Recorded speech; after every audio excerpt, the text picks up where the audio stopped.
Breaking news Visakha steel plant కు సంబంధించిన breaking news ఇది. విశాఖ స్టీల్ ప్లాంట్ పై కేంద్ర మంత్రి కుమారస్వామి కీలక వ్యాఖ్యలు చేశారు. ఈ ప్లాంట్ దేశ ఆర్థిక అభివృద్ధికి సహాయపడుతుందని అభిప్రాయపడ్డారు కుమారస్వామి.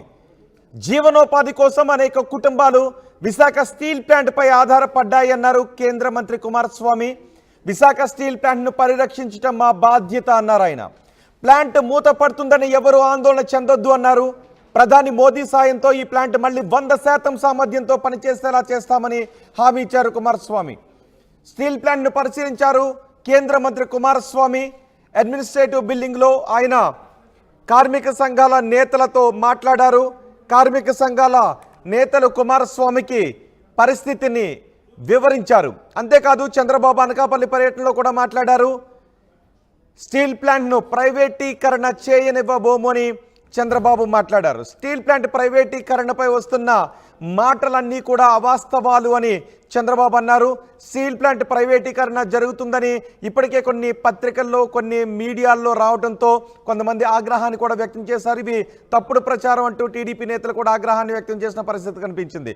దీనిపై కూడా చంద్రబాబు క్లారిటీ ఇచ్చారు. విశాఖ స్టీల్ ప్లాంట్ ప్రైవేటీకరణ కానివ్వబోము అని అన్నారు. విశాఖ స్టీల్ ప్లాంట్ ప్రైవేటీకరణకు టీడీపీ అంగీకరించిందని వస్తున్న వార్తలన్నీ అవాస్తవము.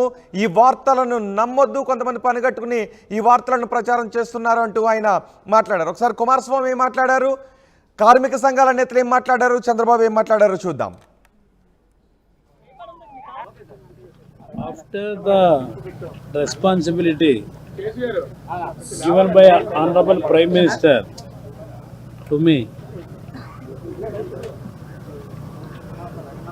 from last 15 days, I had several meetings about the RINL background. From last 5 years, what is the problem here? Because of some mismanagement or some issues. Every issues I discussed in a threadbare. I wanted to give a report to the Honorable Prime Minister and to take his blessing to revive this RINL plant, because I can understand the feeling of the Visakhapatnam and surrounding citizens, the sentiment which they have in their mind. There is a possibility of reviving and give a new life to this RINL plant. For that, actually, today I visited the plant personally with our MOS Varmaji also, and our local MP Bharatji, and our BJP leader Narsimha Rao, and Vishnu Raju MLA, and Srinivas Raju. Everybody visit sales director also. We all visited the plant. Even today also, we have discussed several issues. They have given several advices. Day before yesterday, while I am coming here, I had a meeting with our bankers also.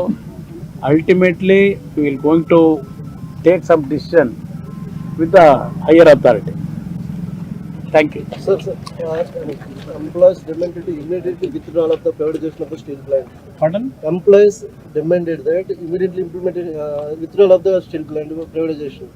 No, who told we are going to privatize? Why I came here?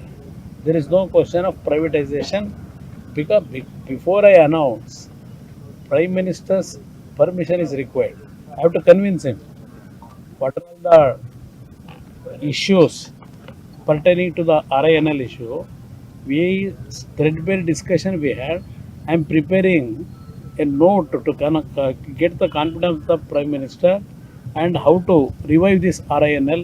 For that we are working out. What is your final assurance for the employees, sir? Let us see. That's why I am telling you. There is a possibility of reviving. We can do it. For that actually we are working out. నవంబర్లో నాకు బాధ్యత ఇవ్వడం జరిగింది independent డైరెక్టర్గా. అప్పటి నుంచి కూడా SAIL బోర్డులోనే first మీటింగ్లోనే convince చేసి ఈ ప్లాంట్ని మనం తీసుకుంటే చాలా బాగుంటుంది, డే 1 నుంచి ప్రొడక్షన్ వస్తుందని చెప్పడం జరిగింది. అదేవిధంగా ప్రభుత్వంలో కూడా నీతి ఆయోగ్ CEO గారితో కానీ పెద్దలందరితో కూడా మినిస్టర్ గారితో కూడా మాట్లాడడం జరిగింది. ఒక పక్క రెడీమేడ్ కేక్ మీరు అమ్మేసి మమ్మల్ని కేక్ తయారు చేసుకోమని చెప్తున్నారు మీరు, ఇది ఎక్కడి వరకు సమంజసం అని చెప్పి నేను మంత్రుల గారితో కూడా వాదించడం జరిగింది. అలాగే 3 మంత్రులు మనం కలిసాం, ఆర్సీపీ సింగ్ గారిని, జ్యోతిరాదిత్య సింధియా గారిని, ఇప్పుడు కుమారస్వామి గారు, మన ప్రాంతం నుంచి ఉన్న వర్మ గారు. మే 9న ప్రమాణ స్వీకారం చేస్తే ఎంపీలుగా మంత్రులుగా మే 11 జూన్ 11న జూన్ 9న చేస్తే జూన్ 11న శాఖలు కేటాయిస్తే జూన్ 24, 25, 26లో ప్రమాణ స్వీకారం చేశారు వాళ్ళు ఎంపీలుగా. 26 మధ్యాహ్నం 3 గంటలకి పురంధేశ్వర్ గారి నాయకత్వంలో పురంధేశ్వర్ గారు, సీఎం రమేష్ గారు, భూపతిరాజు శ్రీనివాస్ వర్మ అని మా నరసాపురం ఎంపీ ఇప్పుడు మంత్రి గారు, వారితో పాటు సెయిల్ డైరెక్టర్గా నేను, నలుగురు వెళ్ళి ఈ ప్లాంట్ని పరిరక్షించాలి, 32 ప్రాణాల త్యాగాల ఫలితంగా వచ్చిన ప్లాంట్ ఇది, ఆ సెయిల్ని మాకు సెయిల్లో మెర్చేయండి అని రైటింగ్లో లెటర్ రాసి సంతకం పెట్టివ్వడం జరిగింది. వారు చెప్పారు 15 రోజుల్లో నేను మీ ప్లాంట్కి వస్తాను, 2 నెలల సమయం ఇవ్వండి, దీన్ని రివైవ్ చేద్దాం అని ఒక సీఎంగా ఆయన పనిచేసిన అనుభవం ఉంది. ఏదో చెప్పారు, చాలామంది చెప్పారు అనుకున్నాం, కానీ 14వ రోజు ఆయన విశాఖపట్నం వచ్చారు.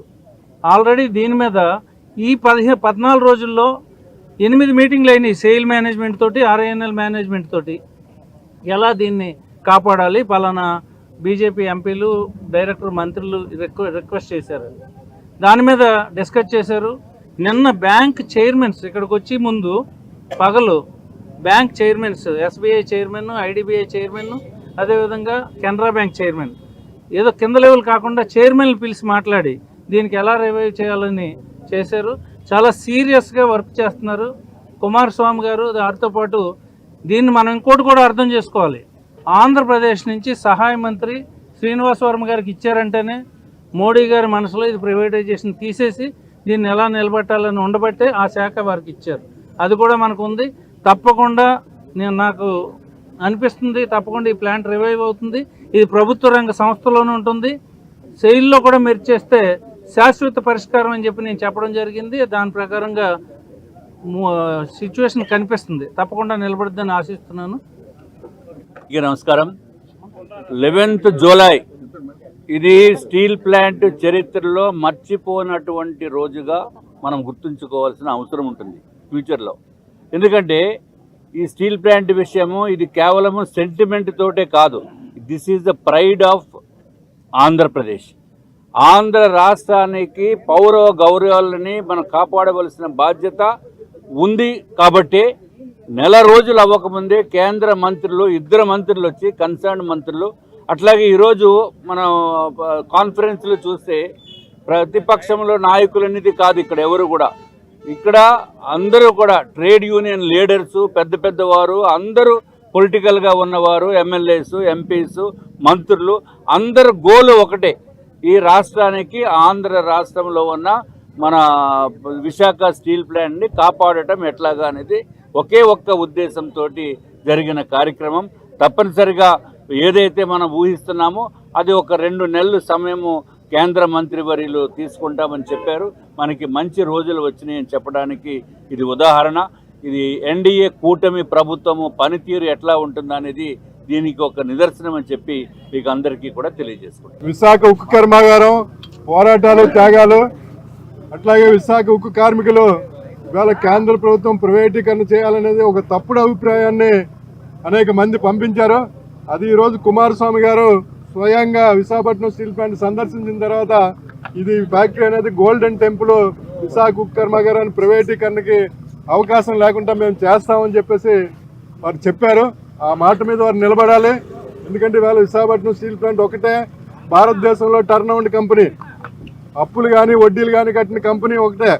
ఇవాళ విశాఖపట్నం స్టీల్ ప్లాంట్ ఒక తప్పుడు సమాచారంతోనే రా మెటీరియల్స్ ఐరన్ ఓర్ కేటాయించకపోవడం వల్ల దీనికి వచ్చేటువంటి వడ్డీలు మాఫీ చేయాలని చెప్పేసి ఇవాళ కేంద్ర మంత్రి గారి దృష్టికి తీసుకెళ్ళాం. క్యాపిటల్ రీస్ట్రక్చరింగ్ చేయవలసిందే, సెయిల్లో విలీనం చేయాలి. ఎందుకంటే ఇవాళ భద్రావతి స్టీల్ ప్లాంట్ సెయిల్లో విలీనం చేశారు, సెపరేట్ సంస్థ. బొకారో స్టీల్ ప్లాంట్ సెపరేట్ సంస్థ, సెయిల్లో విలీనం చేశారు. ఆర్ఐఎన్ఎల్ సెయిల్లోనే ఉండేది. ఈ సెయిల్లో విలీనం చేయడం వల్ల ఏంటంటే విశాఖపట్నం స్టీల్ ప్లాంట్కి కావాల్సినటువంటి రా మెటీరియల్ సెక్యూరిటీ ఉంటుందని చెప్పేసి వారు స్పష్టంగా తెలియజేయడం జరిగింది. వారు మేము చేసినటువంటి ఇక్కడ ప్రాంతంలో సీనియర్ కార్మికులు కానీ, జూనియర్ కార్మికులు కానీ, నిర్వాసులు కానీ దీర్ఘకాలికంగా 3.5 సంవత్సరాలు చేసినటువంటి పోరాటం తర్వాత ఈ కేంద్ర ప్రభుత్వంలో మార్పు వచ్చింది. అలాగే రాష్ట్ర ముఖ్యమంత్రి ఏదైతే తెలుగుదేశం ప్రభుత్వం విశాఖ ఉక్కు కర్మాగారాన్ని మేము ప్రభుత్వ రంగంలో కాపాడుతామని చెప్పేసి తెలుగు ప్రజలకు హామీ ఇచ్చారు. కేంద్ర ప్రభుత్వం మీద ఒత్తిడి తీసుకొచ్చి దీన్ని రక్షిస్తారని చెప్పేసి, లేదా రాష్ట్ర ప్రజల తరఫున తెలుగుదేశం కూడా పోరాడాలని చెప్పేసి మేము కూడా పోరాడతాం. కేంద్ర ప్రభుత్వం వైఖరిని స్పష్టం చేయాలి. ఈ మినిస్టర్ గారు ఇవాళ జరిగిన చర్చల్లోనే 2 నెలల్లోనే దీని సమస్య పూర్తిగా పరిష్కారం చేసి విశాఖపట్నం స్టీల్ ప్లాంట్ ని ప్రభుత్వ రంగం కొనసాగించాలని చెప్పి హామీ